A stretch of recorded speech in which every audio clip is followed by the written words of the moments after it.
Okay, so today I'm just going to go over a little bit of props since it's been extended, our stay at home to save our own lives and other lives.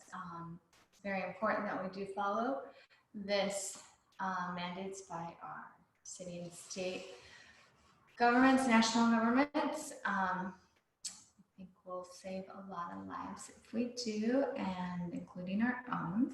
So I hope everyone is staying safe. And even though this is a really unprecedented time, like there's really no reference of, how to get through it. China is coming into the other end of it.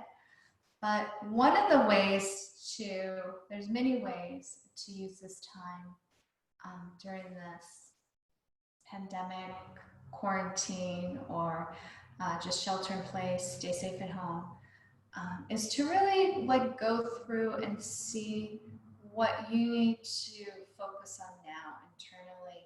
So when this is all over, not only are you coming on the other end and seeing what we're doing with all of, how it all pans out, but also how can you be different with your life? If you want to make any changes, this is a great time because there's really just nothing to do but except focus on you and your family.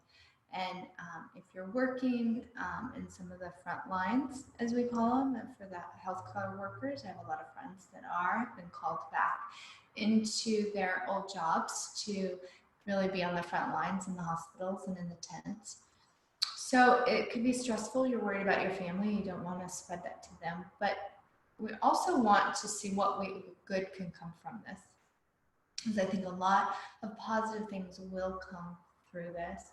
For me personally, I've had to close my fitness studio, and it's been new in the beginning anyway. So that I'm a new business and that I had to close, and who knows when I'll get to open it back up. It has been challenging to figure out, okay, what am I going to do? How am I going to do it? Is online going to work for me? And what can I do in the meantime to really grow as a person and creatively, and really take care of whatever has been lingering when I've been too busy to take care of it. So my point of this is that for me personally, I'm trying to figure out how I can be more creative. And I'm also taking my house apart, and even though I go through it quite often and get things like seasonally, I'll redecorate or I'll move things around and I'll deep clean at least every 3 months, if not more than that. This time I'm really, with me and my husband, we're going through everything we own, touching it, seeing if we really need it. And I'm in this process right now where kind of the end of it, where there's just all these little things I don't know what to do with them. I haven't really figured out how I'm going to store them.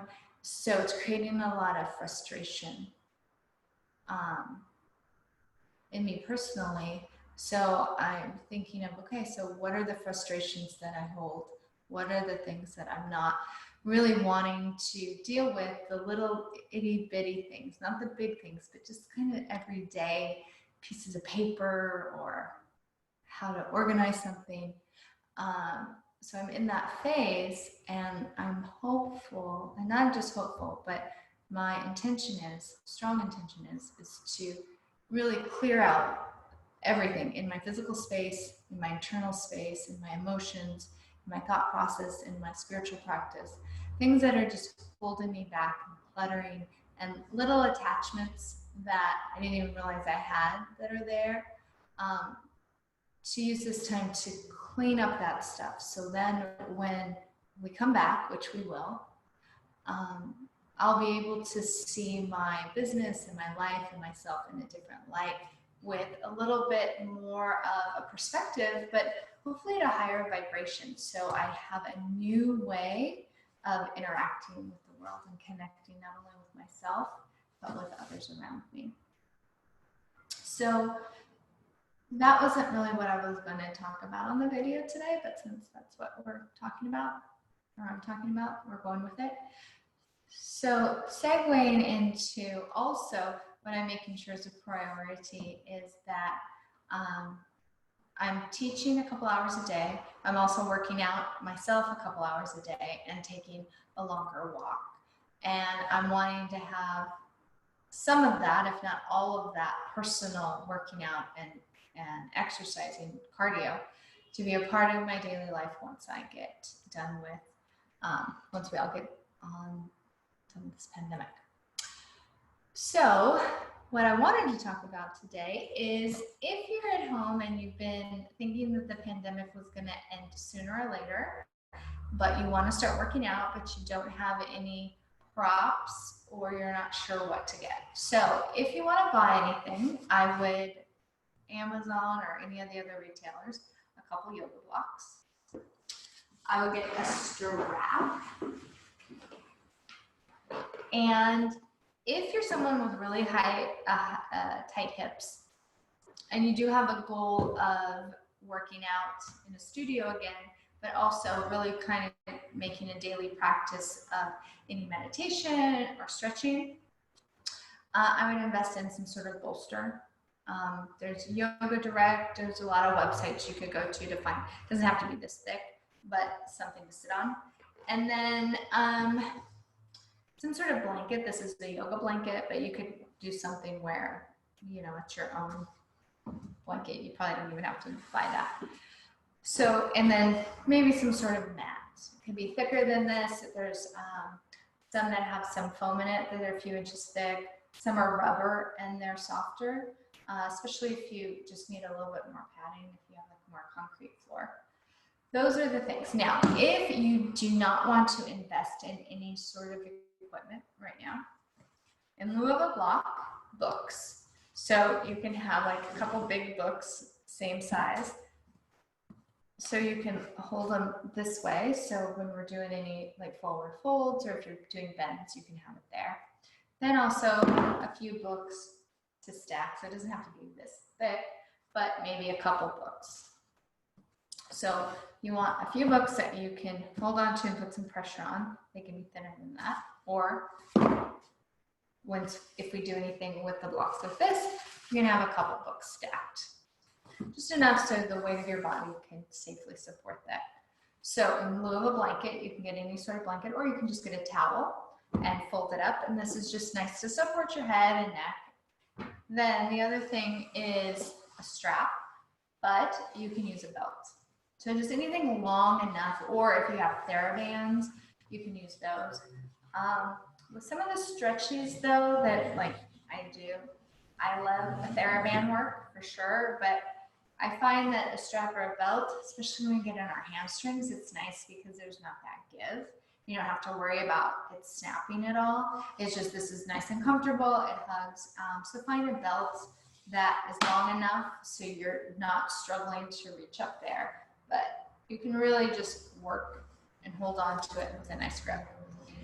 And then in lieu of a bolster, you can have a couple pillows, or you can stack a few blankets or towels, just something a little higher, especially if you have tight hips. So if when you sit, your knees are up really high and this is just uncomfortable to be seated, having a little bit of a cushion for your bottom is nice, and it raises you up. So not only does it help with your hips in a better place, especially if you have some back pain, then if you're still having like tight hips, even lifted, go ahead and take your books, and they can be the tall way. So your legs are supported.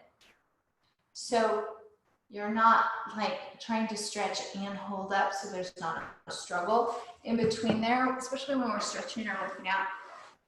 We don't really want the muscles to have to work and be stretched. And say if you're just sitting here and it's uncomfortable, just find some yoga books, yoga blocks, prop up the knees. If you've had knee surgery or something where it's better just to put it underneath your knees so you can sit up tall. And this is supported so you don't feel like you're pressing on your tendons. So those are some of the things I would recommend getting or swapping out. And the other thing, as far as a video app, like we use Zoom, and that could be on your phone, and it's free to sign up. It's just, you have to sign up, and then you just have to kind of get used to the app. There's little tricks here and there. Then other than that, there's YouTube or Facebook. And again, if you don't want to sign up for a Facebook account, you can always do a Zoom account. So if you have any questions, or if you have anything about what I said at the beginning of the video, it's not really about the equipment, just kind of a lead into what I was thinking about, go ahead and send me a message, or you can email me, whatever you need. And I hope to see you soon in the studio or on a Zoom call, or just whenever we can meet up in person. I hope everyone stays safe and their family stays safe.